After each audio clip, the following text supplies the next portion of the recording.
Friends, welcome back to my channel. అందరూ ఎలా ఉన్నారు? అందరూ బాగున్నారా? నేనైతే చాలా బాగున్నాను. మీ అందరూ కూడా బాగున్నారని కోరుకుంటున్నానండి. ముందుగా మీ అందరికీ కార్తీక పౌర్ణమి శుభాకాంక్షలు. ఆ శివుడు మీ అందరికీ ఆయురారోగ్యాలు అష్టైశ్వర్యాలు ఇవ్వాలని కోరుకుంటున్నాను. వీడియో నచ్చితే ప్లీజ్ లైక్ షేర్ సబ్స్క్రైబ్. ఈ రోజు అయితే నేను ఇంకొక బ్యూటిఫుల్ డివోషనల్ లాగ్తో మీ ముందుకు వచ్చేసానండి. కార్తీక మాసంలో కార్తీక పౌర్ణమి రోజున మా ఇంట్లో కేదారేశ్వర వ్రతం చేసుకుంటాం మేము. వీటినే నోములని కూడా అంటారు. మా ఇంట్లో మేము ఎవ్రీ ఇయర్ ఎలా చేసుకుంటామో ఒకసారి మీతో షేర్ చేసుకుందామని ఈ వీడియో అయితే పోస్ట్ చేస్తున్నానండి. ఎవరైనా ఇంట్రెస్ట్ ఉన్న వాళ్ళైతే ఒకసారి చూసేయండి.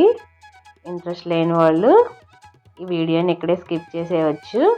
నేను ఒక ఐడియా ఉంటుందని మా వాళ్ళకి కూడా అందరికీ నేనైతే ఇలా పోస్ట్ చేస్తున్నానండి. నేను చేసుకున్న నైవేద్యాలు ఇవి: పప్పు, తర్వాత పరమాణం, తర్వాత చింతపండు రసం అండి ఇది, తర్వాత వడపప్పు, చలివిడి, బెల్లం ముక్క,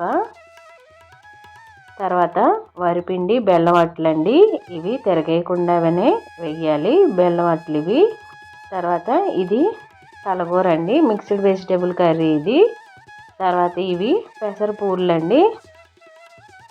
ఈ పెసరబూర్లే మాకు నైవేద్యంగా పెడతారు దేవుడికి. తర్వాత ఇవి శనగపప్పు బూర్లు అండి. ఇవి ఎవరికైనా పక్కన వాళ్ళకి ఇచ్చుకుందామని ప్రసాదంగా ఇలా నేను పచ్చెనగపప్పు బూర్లు కూడా వేసుకున్నాను. నేను ఫస్ట్ అయితే పూజ స్టార్ట్ చేసే ముందు ఇలా కొంచెం వాటర్ తీసుకొని ఎక్కడైతే మనం పూజ చేసుకుంటున్నామో అక్కడ కొంచెం ఉప్పు పసుపు వేసుకొని చక్కగా క్లీన్ చేసుకోవాలండి, మాప్ పెట్టుకొని. తర్వాత అక్కడ ఒక పద్మం ముగ్గు వేసుకొని వరిపిండితో చుట్టూ బోర్డర్స్ కూడా వేసుకొని ఇలా మనకి వరి ఉంటుంది కదా, వరి దుబ్బుని ఇలా అయితే పెట్టుకుంటారండి. మాకు ఆ వరి దుబ్బే గౌరీ మాతకి ఇలా పెట్టుకుంటారు మాకు ఇక్కడ. తర్వాత ఆ వరి దుబ్బుకి కొంచెం పసుపు కుంకుమ అయితే నేను రాసుకుంటున్నానండి.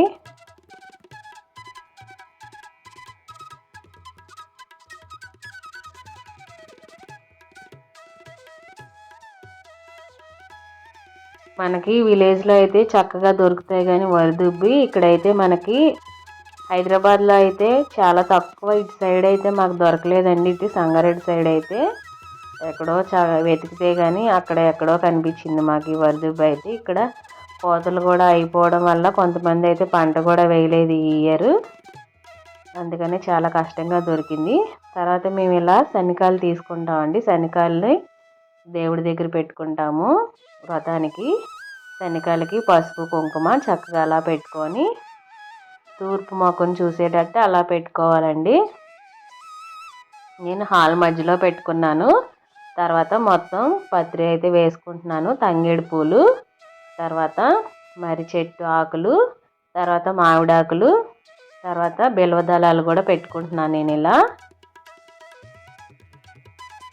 ఇంకా బఠానీ పూలు అలాంటివి కూడా పెట్టుకుంటారండి, పింక్ కలర్లో ఉంటాయి చిన్న చిన్నవి, కానీ ఇక్కడ మాకు దొరకలేదు.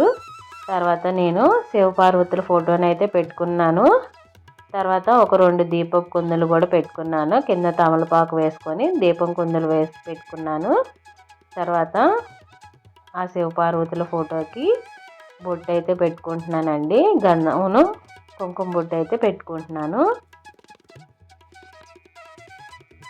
తర్వాత మన దగ్గర ఏదైనా గోల్డ్ చైన్ ఉంటే ఆ గోల్డ్ చైన్ ఆ వరిదుబ్బుకి అయితే వేసుకోవాలండి.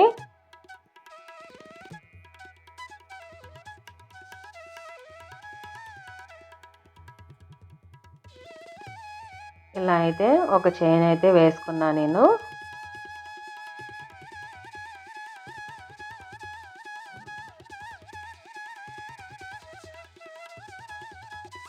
చూసారు కదా, ఇప్పుడైతే నేను ఒక కలశానికి చెంబు అయితే తీసుకున్నానండి. ఇలా చిన్న చెంబు తీసుకుంటే కొంచెం మనకి పైన ప్రమిద పెట్టుకోవడానికి వీలుగా ఉంటుంది. ఆ కొంచెం నీళ్ళు తీసుకున్న చెంబులో పసుపు కుంకుమ అక్షింతలు అయితే వేసుకుంటున్నాను నేను.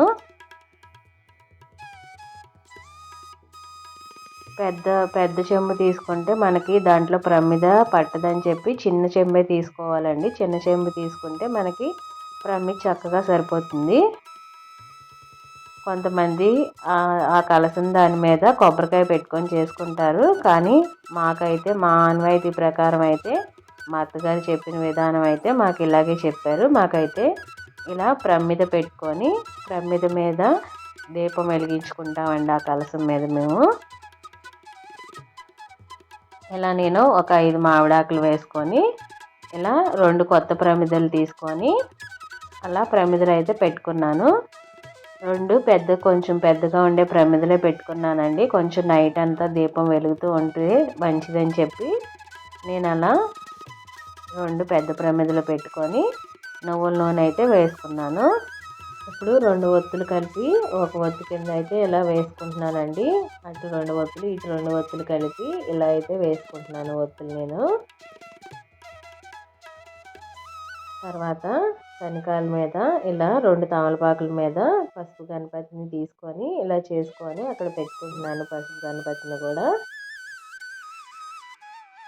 తర్వాత ఆ పసుపు గణపతికి కూడా కొంచెం ఒక దీపారాధన కుంద అయితే వేసి పెట్టుకుంటున్నాను నేను. కావాలంటే మట్టి ప్రమిదలు కూడా పెట్టుకోవచ్చు. 2 కొత్త ప్రమిదలు నేను ఇత్తడిదైతే పెట్టుకున్నాను. తర్వాత నేను ఉపహారాలు పెట్టుకోవడానికి ఇలా ఒక 3 అరిటాకులు అయితే వేసుకుంటున్నానండి. ఈ ఉపహారాలు మనం 1, 3, 5, 7 అలా పెట్టుకోవచ్చండి. ఆడ్ నెంబర్లో పెట్టుకోవాలి. ఇప్పుడు ఒక 5 తమలపాకులు అయితే తీసుకుంటున్నాను. తర్వాత ఒక 5 అరటిపళ్ళు పెట్టుకుంటున్నాను. ఇవన్నీ మనం శనకాల మీద పెట్టుకోవాలండి. తర్వాత ఒక 5 వక్కలు తీసుకుంటున్నాను. ఆ వక్కలు కూడా శనకాల మీద పెట్టుకోవాలి.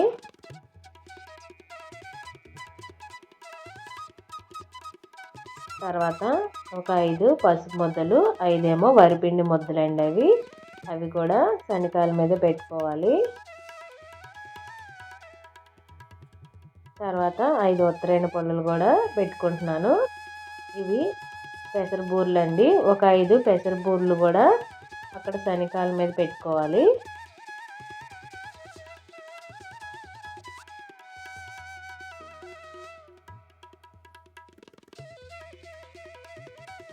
నేను పసుపు కొమ్ములు కూడా పెట్టుకున్నానండి. ఆ వీడియో క్లిప్ అయితే మిస్ అయింది. ఆ పసుపు కొమ్ములు కూడా పెట్టుకోవాలి. ఒక 5 పసుపు కొమ్ములు. తర్వాత ఇలా ఉపహారాలు పెట్టుకున్నాం కదా, దాంట్లో ఒక 5 బూరెలు అయితే వేసుకోవాలి. ఫస్ట్ అయితే మనం ఒక్కొక్క ఆకులో 5 బూరెలు అయితే వేసుకోవాలి. తర్వాత అట్టు వేసుకుంటున్నానండి. వరిపిండి అట్టు వేసుకున్నాను కదా, ఆ వరిపిండి అట్టును అయితే వేసుకుంటున్నాను. ఒక్కొక్క దాంట్లో ఒక్కొక్క అట్టు అయితే వేసుకుంటున్నాను. ఈ అట్టు మనం వేసేటప్పుడు వెనక్కి తిరగేయకుండా వేసుకోవాలండి. నేను నేతిలోనే కాల్చుకున్నాను, అసలు తిరగేయకుండా. తర్వాత పరమాన్నం పెట్టుకుంటున్నాను మొత్తం అన్ని ఆకుల్లో కూడా.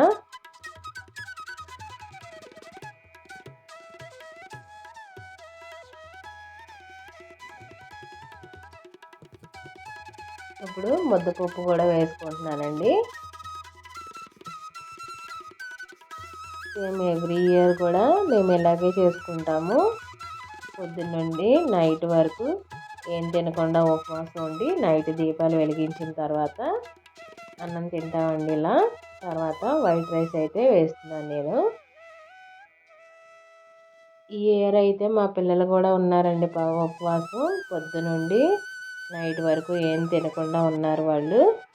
తర్వాత కలగూర కూడా వేసుకుంటున్నాను నేను. మిక్స్డ్ వెజిటేబుల్ కర్రీ అది. ఈ కర్రీ కూడా మనం 1, 5, 7, 9, 11, 13, 15 అలా వేసుకోవాలి. కూరగాయలు కూడా మనం. తర్వాత చింతపండు చారు కూడా వేసుకుంటున్నాను. ఆ కలగూరలో మనకి అంబరి బీరకాయ, ఇంకా గుమ్మడికాయ, కూర గుమ్మడికాయ, చిలకడ దుంప, కంద, ఈ 4 అయితే మెయిన్గా ఉండాలండి ఖచ్చితంగా మాకైతే. తర్వాత కొంచెం పెరుగు కూడా వడ్డిస్తున్నాను.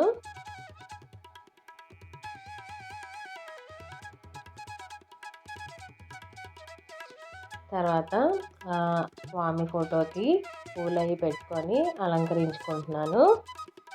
కలశానికి తర్వాత శనికాలకి, తర్వాత ఫోటోకి కూడా అన్ని పూలు అయితే పెట్టుకుంటున్నాను. తర్వాత దీపం కుందులకు కూడా పూలు పెట్టుకుంటున్నానండి.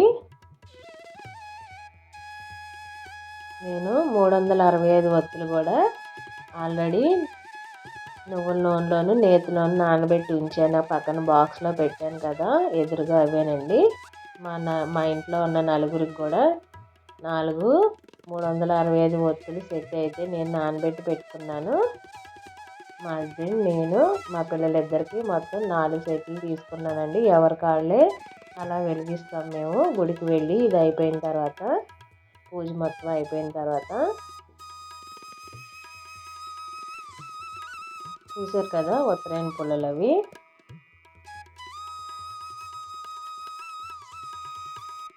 తర్వాత పసుపు గన్నపై మీద కొంచెం పసుపు కుంకుమ అయితే వేసుకుంటున్నానండి. ఇవి నోము దారాలు కూడా ఇప్పుడు అక్కడ శనికాల మీద పెట్టేసుకుంటున్నాను నేను.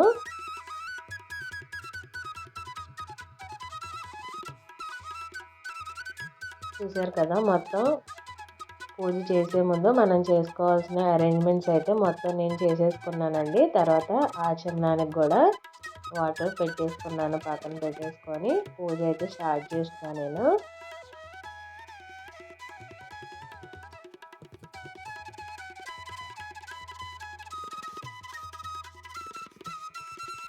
మనం పూజ చేసుకునేటప్పుడు అగ్గిపుల్లతో కాకుండా సాంబ్రాణి పుల్లతో కానీ ఏకహారతితో కానీ దీపం అయితే వెలిగించుకోవాలండి.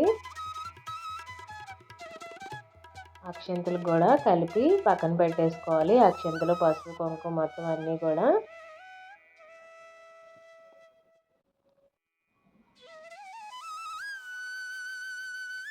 చూసారు కదా, నేను 3 ఉపహారాలు పెట్టుకున్నానండి. 5, 1 లేకపోతే 7 అలా కూడా పెట్టుకోవచ్చు. కానీ అక్కడ పెట్టిన బూరెలు మాత్రం ఎవరైతే వ్రతం చేసుకుంటారో ఆ కుటుంబ సభ్యులు మాత్రమే తినాలి, వేరే వాళ్ళకి ఇవ్వకూడదు.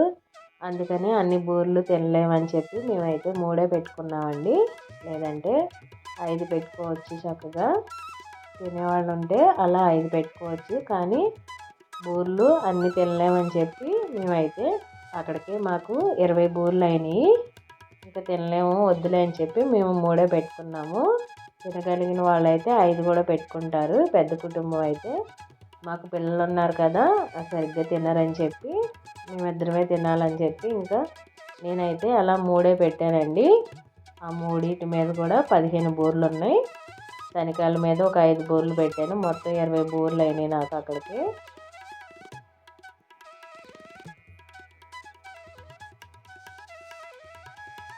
వాటిని పెసర బూరెలు, పెసర పూర్ణాలు అని అంటారు వాటిని. మనకి ఈ వ్రతానికి ఈ పెసర బూరెలే పెట్టుకుంటారండి ఈ కేదారేశ్వర వ్రతానికి. అందుకని పెసర పూర్ణాలే మాకు వేసుకుంటారు ఈ నోములకి. ఇవి మాకు పౌర్ణమి నోములండి. పౌర్ణమికి మాత్రమే చేసుకుంటారు. మాకు ఈ పౌర్ణమి గడియలు వెళ్ళిపోయినాయి అంటే కుదరకపోతే మళ్ళీ నెక్స్ట్ ఇయర్ వరకు మాకు చేసుకునే ఛాన్స్ కూడా లేదు. అందుకనే ఎవ్రీ ఇయర్ పౌర్ణమి నాడే చేసుకోవాలి మేమైతే. మనకైతే వరలక్ష్మి వ్రతానికి ఒకసారి కాకపోయినా ఏదో ఒక వారంలో 4 వారాల్లో ఎప్పుడోకప్పుడు చేసుకోవచ్చు. కానీ ఈ కార్తీక మాసంలో వచ్చే ఈ పౌర్ణమి నోములు మాత్రం పౌర్ణమికే చేసుకుంటాం మేము. కొంతమంది దీపావళి అమావాస్యకి చేసుకుంటారు ఈ కేదారేశ్వర వ్రతాన్ని. కానీ మేమైతే ఇలా పౌర్ణమికే చేసుకుంటాము. అందుకనే మాకు ఈ కార్తీక మాసం చాలా పవిత్రమైన మాసము. అంతేకాకుండా చాలా స్పెషల్. ఈ నెల అంతా కూడా నాన్ వెజ్ కూడా తినకుండా మేము చాలా పద్ధతిగా ఎంతో చక్కగా పూజలు చేసుకుంటామండి. పిల్లలు కూడా తినరు మాకు ఇంట్లో. ఆ కేదారేశ్వర వ్రత పుస్తకం ఉంటుంది కదా, ఆ పుస్తకం తీసుకొని ఫస్ట్ ఆచమనం చేసుకొని గణపతి పూజ చేసుకున్న తర్వాత ఆ పరమశివుని అష్టోత్తర శతనామాలు అయితే చదువుకుంటున్నానండి నేను.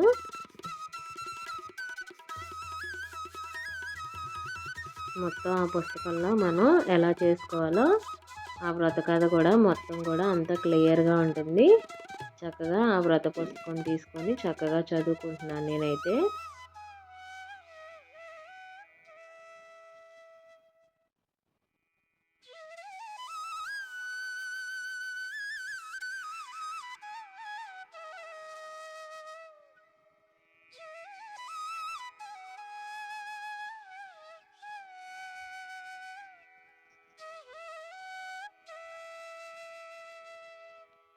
ఇలా మా పిల్లలు కూడా చక్కగా కూర్చొని పూజ చేసుకుంటున్నారు. తర్వాత మా హస్బెండ్ కూడా ఆయన కాల్లో ఉన్నారండి. ఆయనకి ఈరోజు హాలిడే లేదు. ఆయన కూడా వస్తారు కాసేపట్లో. ప్రస్తుతానికైతే మేము పూజ అయితే స్టార్ట్ చేసాము.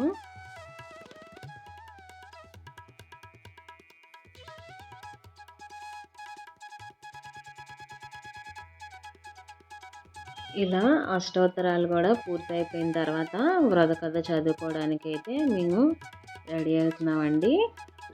ఇప్పుడైతే మా హస్బెండ్ కోసం ఎదురు చూస్తున్నాము. ఆయన వచ్చారు కదా, ఇప్పుడైతే వ్రత కథ స్టార్ట్ చేద్దామని చెప్పి మేమందరం అయితే కూర్చున్నాము.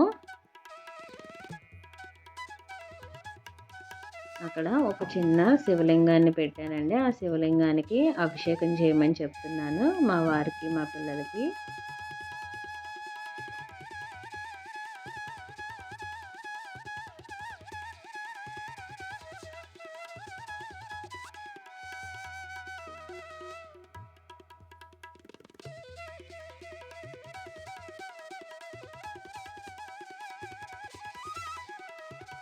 ఇలా అభిషేకం చేసుకున్న తర్వాత అయితే వ్రత కథ అయితే మేము స్టార్ట్ చేస్తున్నామండి.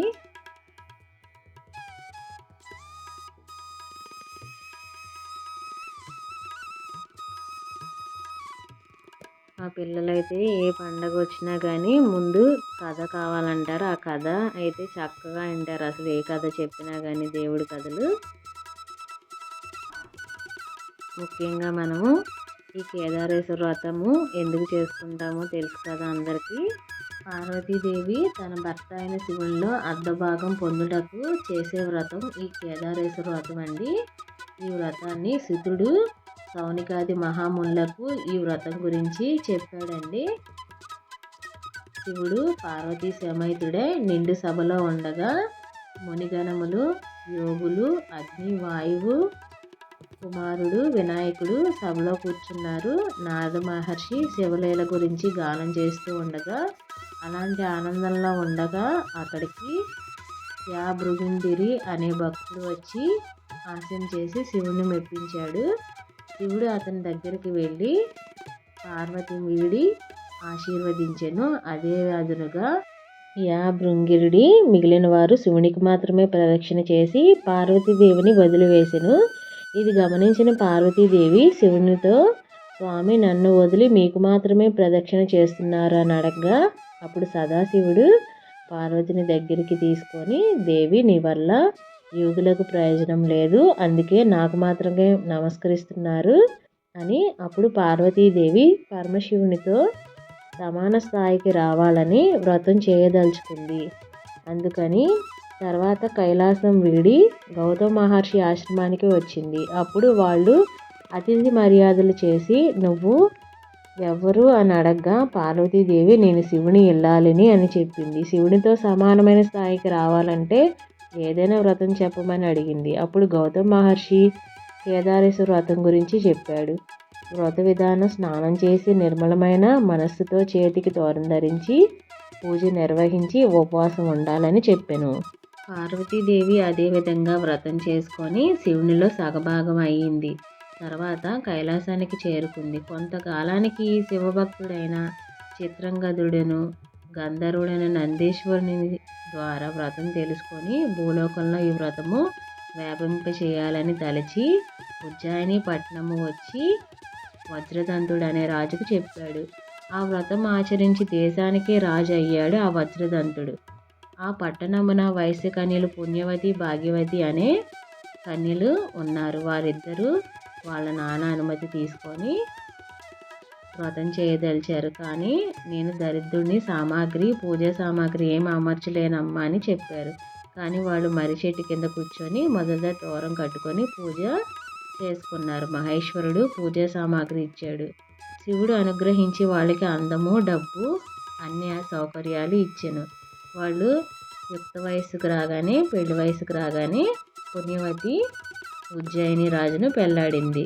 మరొకరు భాగ్యవతి చోళదేశపు రాజును పెళ్లాడెను. కొంతకాలానికి భాగ్యవతి ఆస్తి మీద వ్యామోహంతో వ్రతం మర్చిన అందువల్ల ఈశ్వర ఆగ్రహానికి గురైంది. భర్త రాజ్యం నుండి తరిమివేసెను. ఒకనాడు భాగ్యవతి కొడుకు పిలిచి, మీ పెద్దమ్మ ఉజ్జయిని పుణ్యవతి దగ్గరికి వెళ్ళి సహాయం అడగమని చెప్పింది. తన పెద్దమ్మకు జరిగిందంతా చెప్పగా పుణ్యవతి కొంత ధనం అయితే ఇచ్చింది. ఆ ధనం తీసుకొని వెళ్తుండగా మార్గ మధ్యలో దొంగతనం జరుగుతుంది. ఇలా మళ్ళీ పెద్దమ్మ దగ్గరికి వచ్చి చెప్పగా పెద్దమ్మ మళ్ళీ ధనం ఇచ్చాను. కానీ ఇలా ఎన్నిసార్లు ధనం ఇచ్చినా కానీ ఆ ధనం మాటిమాటికి అపహరించబడుతుంది, అంటే దొంగలించబడుతుంది. అప్పుడు మార్గ మధ్యలో ఆకాశవాణి మాట్లాడుతూ, నువ్వు ఎన్నిసార్లు డబ్బు తీసుకొని వెళ్ళినా ఆ డబ్బు నీకు దక్కదు అని ఆకాశవాణి చెప్తుంది. అప్పుడు ఆ ఆకాశవాణి, మీ అమ్మ కేదారేశ్వర వ్రతం మర్చిపోవడం వల్ల ఇలా జరుగుతుంది అని ఆకాశవాణి చెప్పడంతో ఆ బాలుడికి అయితే అర్థమవుతుంది. అప్పుడు తన పెద్దమ్మ దగ్గరికి వెళ్ళి చెప్పాడు ఇదంతా. అప్పుడు తన పెద్దమ్మ పిల్లవాడితో కేదారేశ్వర వ్రతం చేయించింది. తర్వాత ఆ పిల్లవాడు తన తల్లికి సొమ్ము ఇచ్చి వ్రతం చేయమని చెప్పాడు. అప్పుడు భాగ్యవతికి వ్రతం గుర్తుకు వచ్చింది. తర్వాత తన భర్త రాజ్యానికి తీసుకొని వెళ్ళాడు. ఇంకా ప్రతి సంవత్సరం కూడా వ్రతం చేసుకొని వాళ్ళు సుఖంగా ఉన్నారు. దీన్ని బట్టి ప్రతి సంవత్సరం కూడా మర్చిపోకుండా వ్రతాన్ని చేసుకోవాలి వ్రతం ఉన్నవాళ్ళు అని ఈ కథ సారాంశం అని చెప్తుంది మనకి. భాగ్యవతి పుణ్యవతి వీరిద్దరిలో భాగ్యవతి వ్రతం మర్చిపోయి అష్ట కష్టాలు అనుభవించింది. పుణ్యవతి వ్రతం చేసుకొని సుఖాలతో చక్కగా రాజ్యంలో మహారాణిలాగా అష్టైశ్వర్యాలతో తులతూగుతూ ఉంది. అందువల్ల ఈ వ్రతం ఉన్న వాళ్ళు ఎవరైనా ఈ వ్రతాన్ని మర్చిపోకుండా మీరు కూడా చేసుకోండి అని ఈ కథ సారాంశం అయితే చెప్తుంది. ఇక్కడికైతే కథ అయితే పూర్తయిపోయిందండి. కథ పూర్తయిపోయిన తర్వాత నేను ఈరోజు పౌర్ణమి కదా, పౌర్ణమి నాడు మేమైతే అలా అమ్మవారి కనకదార స్తోత్రం కూడా చదువుకుంటాను. నేను ఆ కనకదార స్తోత్రం కూడా చదువుకొని ఆ అమ్మవారి పుస్తకం అయితే పక్కన పెట్టేసుకున్నాను. నేను ఇలా తోరాలు కూడా కట్టుకుంటున్నామండి మేము, నోము దారాలు కూడా.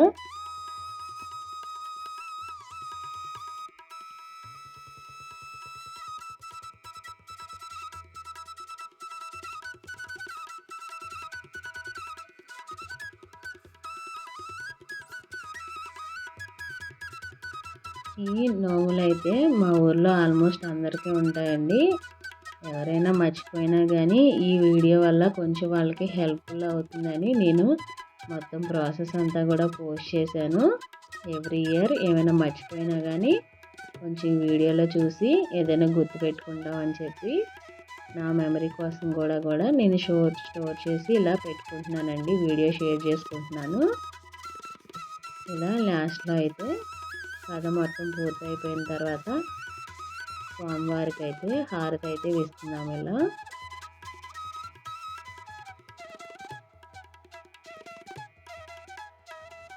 ఇలా హారతి ఇవ్వడం అయిపోయిన తర్వాత కూడా స్వామివారికి ఒక కొబ్బరికాయ కొట్టుకొని తర్వాత సాంబ్రాణి వేసుకున్న తర్వాత ఇలా మేమైతే శివాలయంకి అయితే వచ్చి ఇలా 365 ఒత్తులు అయితే వెలిగించామండి. తర్వాత పంతులు గారికి స్వయం పాకం కూడా ఇస్తాము ఈ రోజున మేము. తర్వాత దీపదానం కూడా చేస్తాము. తర్వాత ఇలా ఫొటోస్ అయితే దిగిని ఇలా యాడ్ చేశానండి నేను. ఇలా నైట్ ఇలా పూజ అంతా అయిపోయిన తర్వాత తెల్లవారుజామున ముందే సూర్యోదయం కాకముందే లెగాలి, చుక్కలు ఉండగానే. తర్వాత ఇవన్నీ చక్కగా స్నానం చేసి మొత్తం అన్నీ తీసేసి పారే గంగలో వేస్తామండి మేము.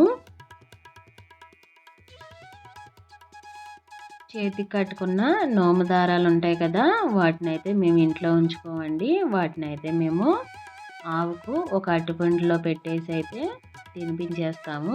తెల్లారిన తర్వాత ఇలా ఉపవాసం అయిపోయిన తర్వాత భోజనం కూడా చేసేసారు మా పిల్లలు, మా వారు, మొత్తం మేమందరం కూడా. మీ అందరికీ ఈ వీడియో నచ్చిందని అనుకుంటున్నాను. మీరు ఇంతవరకు చూసారంటే వీడియో నచ్చిందని అనుకుంటున్నాను. వీడియో నచ్చితే ప్లీజ్ లైక్ కూడా చేయండి, అలాగే సబ్స్క్రైబ్ కూడా చేసుకోండి. వీడియో చూస్తున్నారు కానీ లైక్ చేయట్లేదు. ఎవరైనా కొత్తగా నా ఛానల్ చూస్తున్నట్టయితే please like share subscribe. Thanks for watching. Bye bye.